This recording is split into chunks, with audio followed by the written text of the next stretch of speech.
Thank you so much, Tamara, for joining the We Don't Play podcast show today. How are you? I am doing so well. Thank you so much, Favor, for having me on. Yeah, anytime. I'm so glad you're able to educate us today.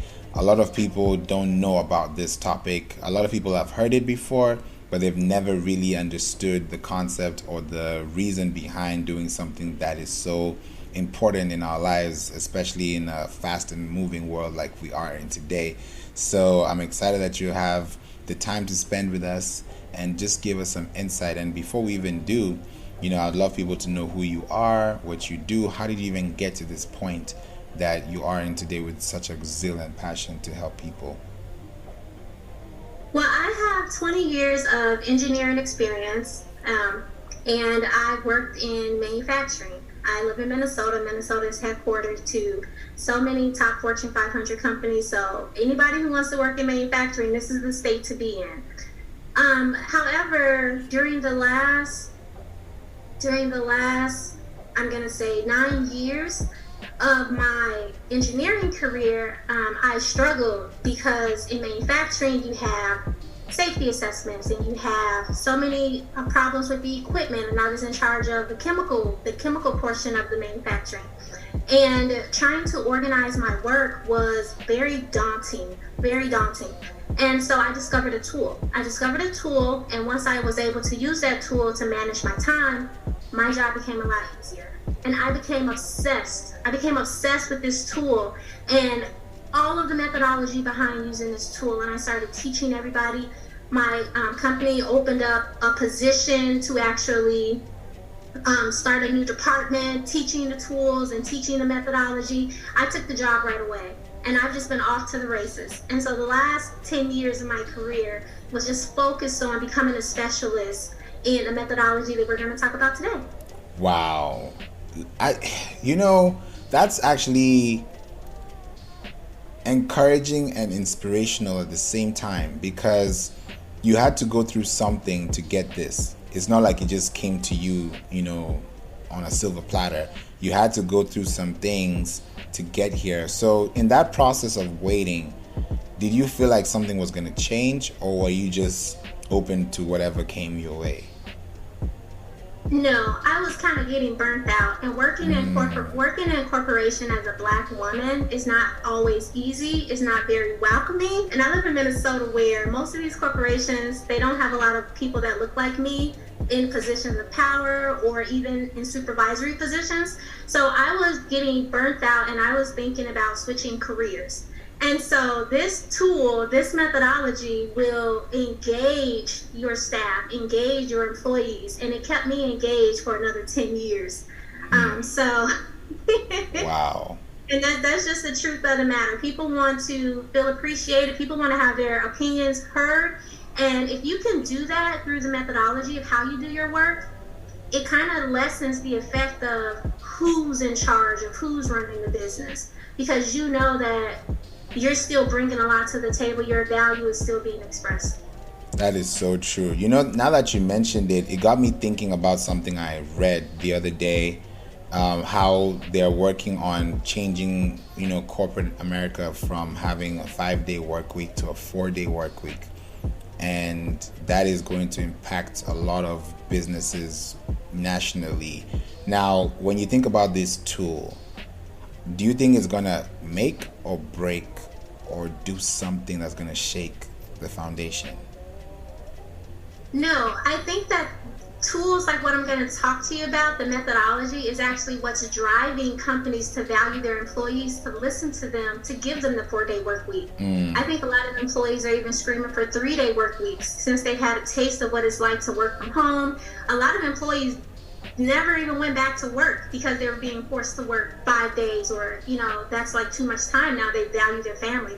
And so the methodology actually encourages employers to trust your staff.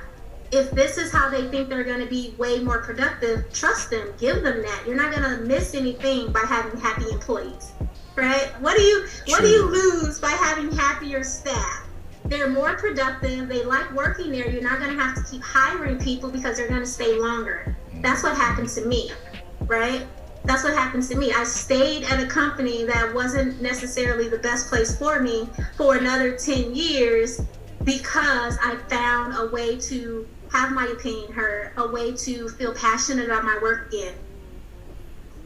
So in terms of the foundation, it's going to stabilize the foundation, if anything, I believe.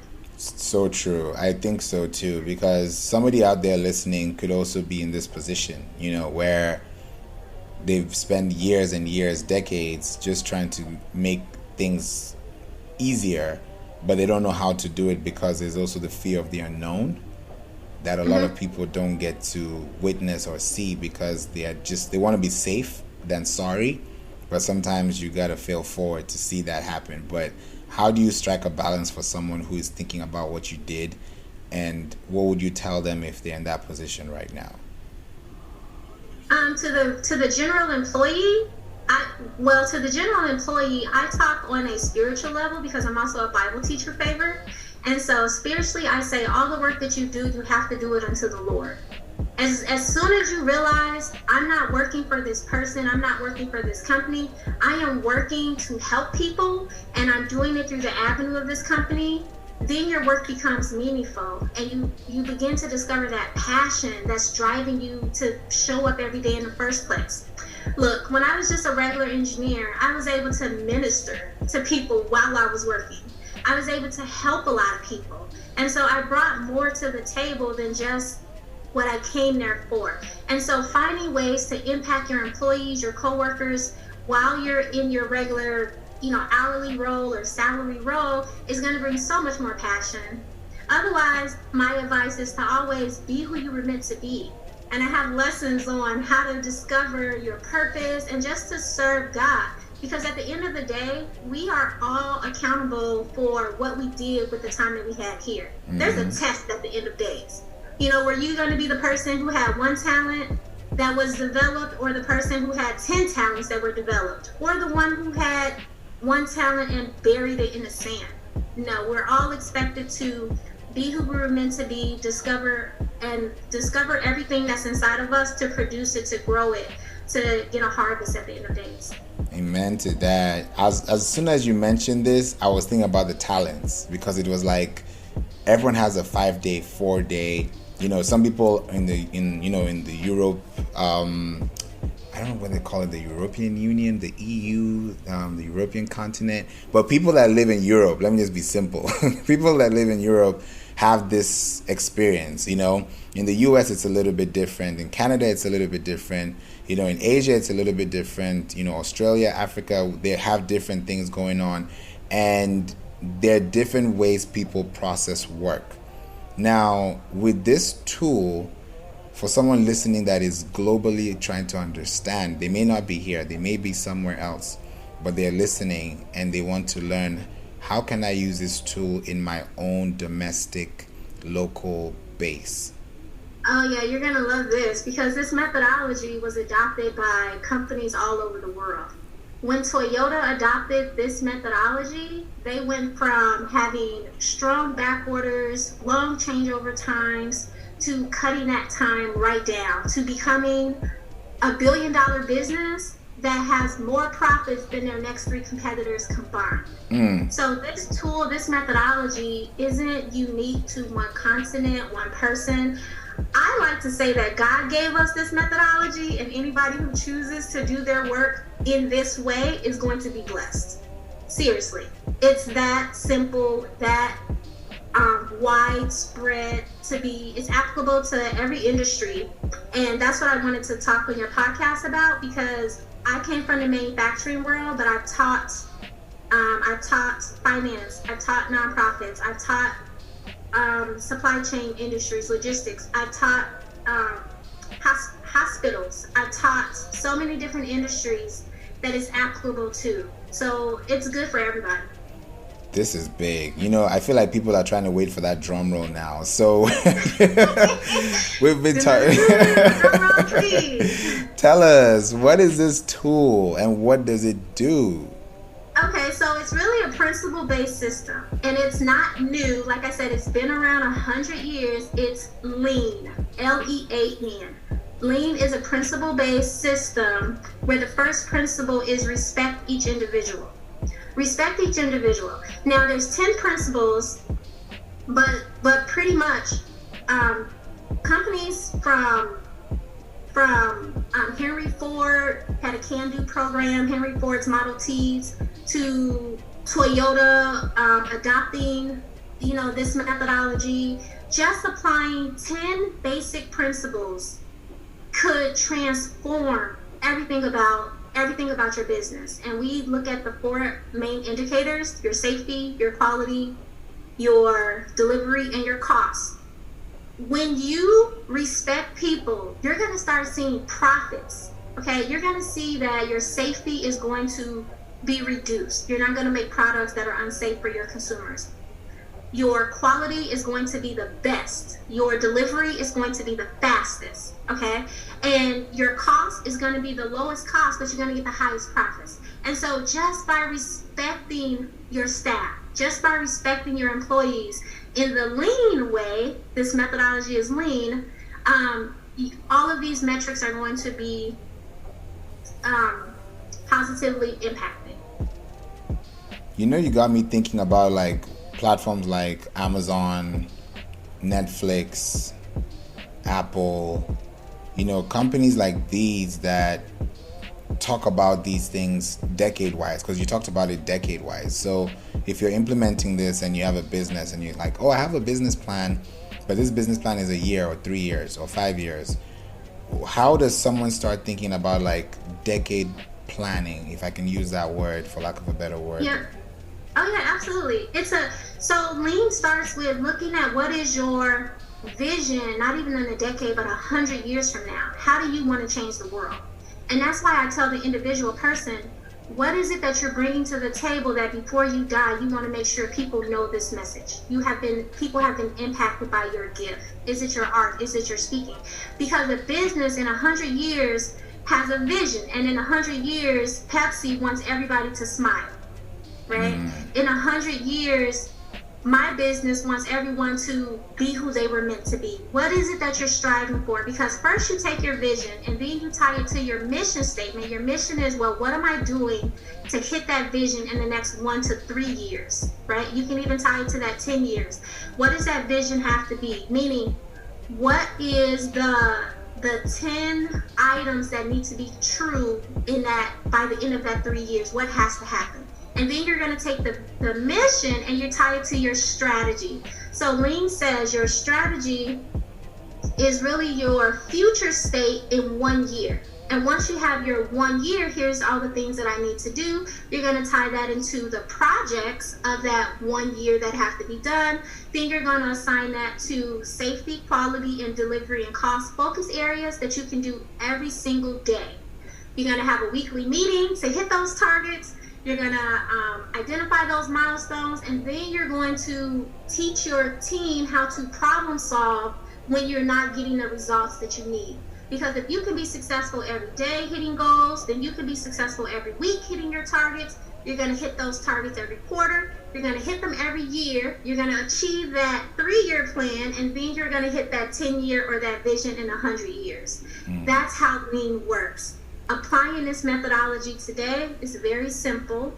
You just start with the basic structure and you work from there. That's beautiful. Thank you so much for this. What it got me thinking too was when you say respect people, that's both within and also without, the company. So I'm thinking now when you have a team, if somebody wants to say, okay, I've heard what Tamara said, I want to learn, I want to grow, I want to start today, how many people should we be respecting, quote unquote, from our business lifeline? Okay, everybody. But first, let me give you the Lean definition of respect. Because when I say respect in American culture, we're thinking, say please and say thank you. Oh, say please and say thank you. Just don't be rude. But no, in Lean, respecting each individual means you respect people as the expert of the work that they do. So Favor, you're an expert in SEO. I'm not going to tell you how to do SEO. I'm not going to assume that I know more than you. I'm going to ask your opinion. I'm going to listen. I'm going to follow whatever you tell me to do. Okay? I'm the expert in Lean consulting. True. You're not going to tell me how to be a lean consultant, right? Yeah. I help daycare owners. They're the expert in running their daycare facility, but I'm the expert in daycare operations because I can help you with this methodology. Whatever people are doing, if you have a writer, if you have a person in marketing, even if you have someone brand new to the job, you're going to respect them as the expert. And if they are saying something that doesn't make sense, you're going to coach them with questions. Hey, why do you feel that way? Or what was your insight on this one thing? We're never going to discount someone's opinion. We're never going to act like, we're the boss of them, like we know more than them. And I'll give you an example. When you talk about the different levels of kind of who really is the expert. So I'll give you an example because I'm an engineer. In engineering, and I was a consultant coaching engineers, the engineer felt like if they designed a piece of machinery, they were the expert. However, I would point out the operator who runs that equipment, whose job it is, they are the true expert. And how could they be the expert? They're getting paid $15 an hour to run the equipment. They don't know anything. Well, an engineer might design a piece of equipment, but they might have run it on 2 trials to get it approved. They might have tested it on one color or one configuration. That operator has had to use that equipment in so many different configurations to try to meet the customer demand. They know the sounds of it. They know the startup problems. They know how to, they know some troubleshooting with it. They know when it's not right, okay? That operator, the one who runs it, they're with that equipment day in and day out. They are the expert. And so including them in changes, including them in process improvements is going to be vital. When you can set up your management program, whatever business you have, by respecting people as the expert of the work that they do, you are setting yourself up for success. Period, point blank. That was a good one. That was a good one.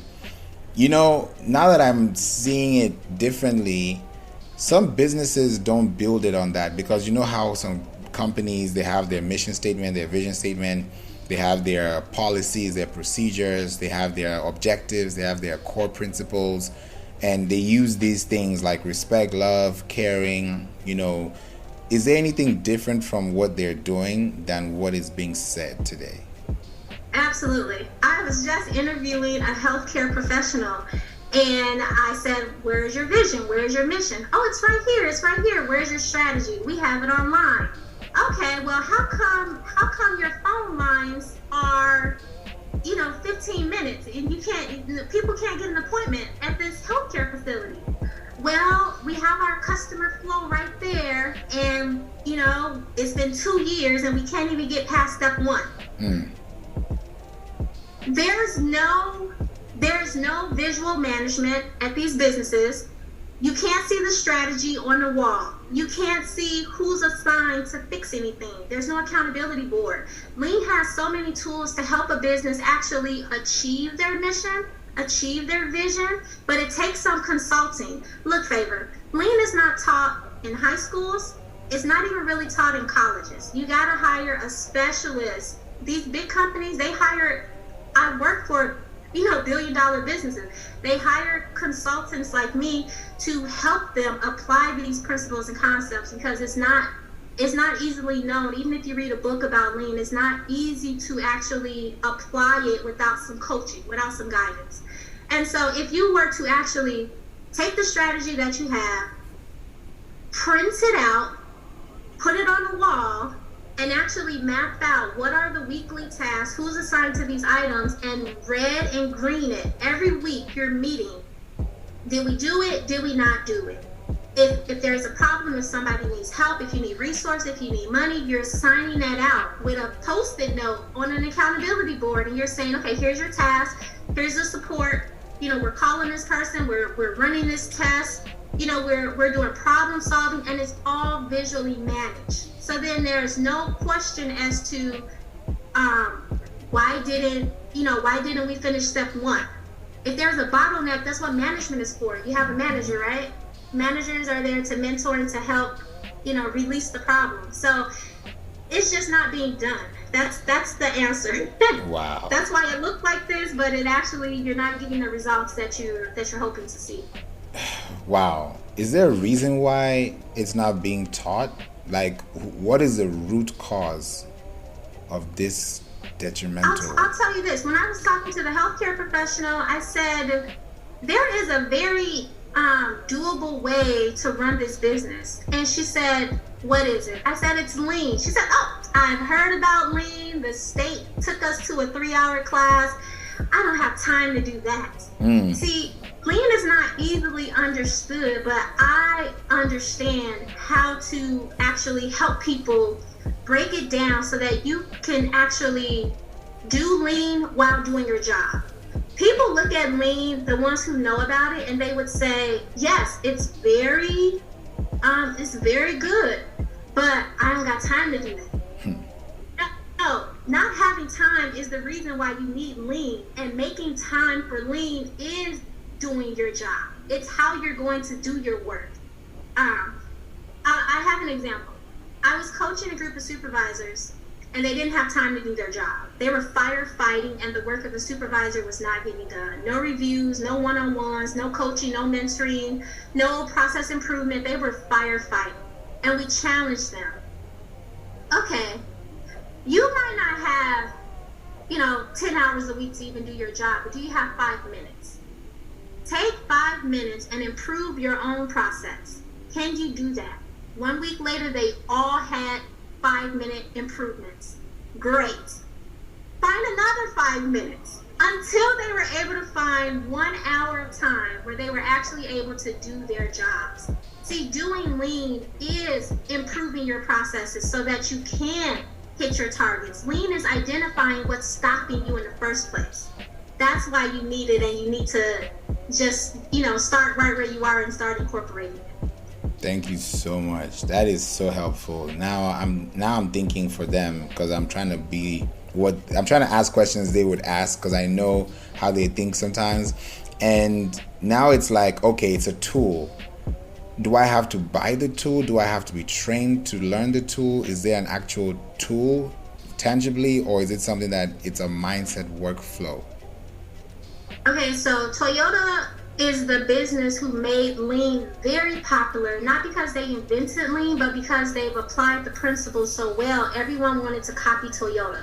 So there's books written about how to do lean, and Toyota has something you can Google. I think it's called the Toyota House of Improvement, and people have made so many different models on this. So what you need to do, and let me just answer your question, and then I'll kind of give the example. So you asked about, is it a tool? Within the Toyota Production House of Improvement model, there's different lean tools that can be applied at every stage of the process.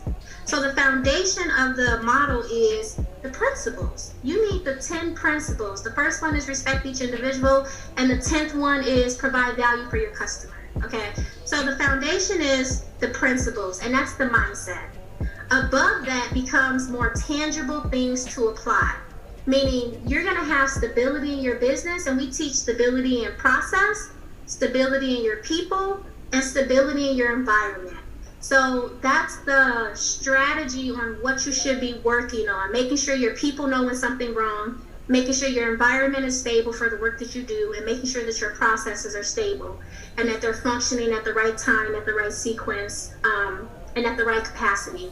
Above that, you're going to have 2 pillars of lean. The first pillar of the house is just in time. The second pillar is built-in quality with a continuous improvement, kind of tying those 2 together. And the house of the Toyota model is the fastest delivery, the best quality, at the lowest cost.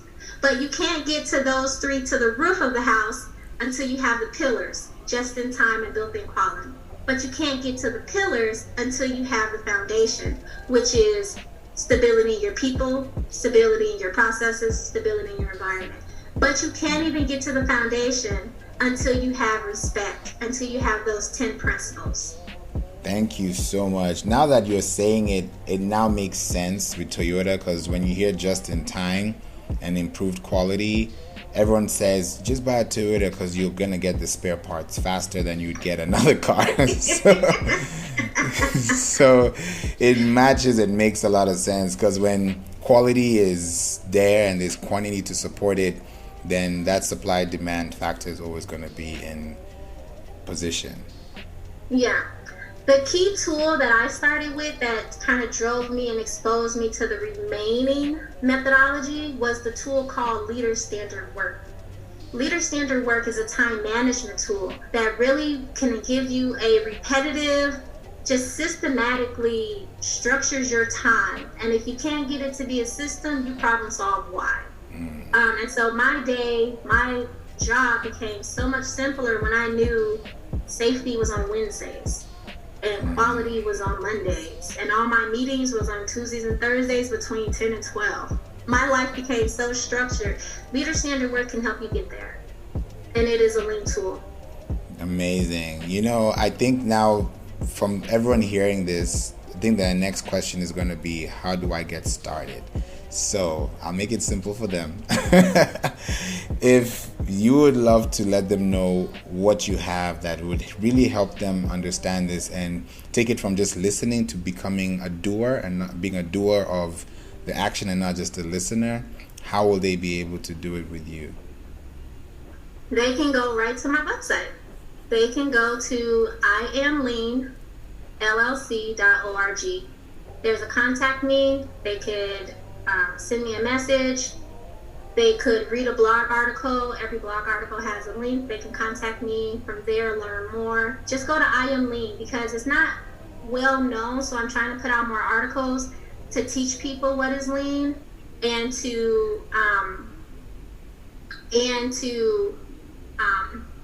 allow them to have consultations with me. They can also book a call with me. They can book a call with me at iamlean.org/apply. So if they just go there, you can get my calendar and just book a call with me, and we could talk about your business and talk about how you would like to remove some of your frustrations today, streamline your processes, and go from being more chaotic to more structured and routine and systematic in your business. I love that. From chaotic to systematic. Definitely, we all need that at one point in our lives, Wow. Thank you so much, Tamara, for joining the We Don't Play podcast show today. You've been amazing, and I'm so looking forward to hearing all the good results that it's going to take us, like you said, decades, centuries to enjoy and leave for our children's children because we are building that foundation today. So I appreciate you for your time today. Thank you so much, Favor. I really enjoyed you. Take care. Anytime.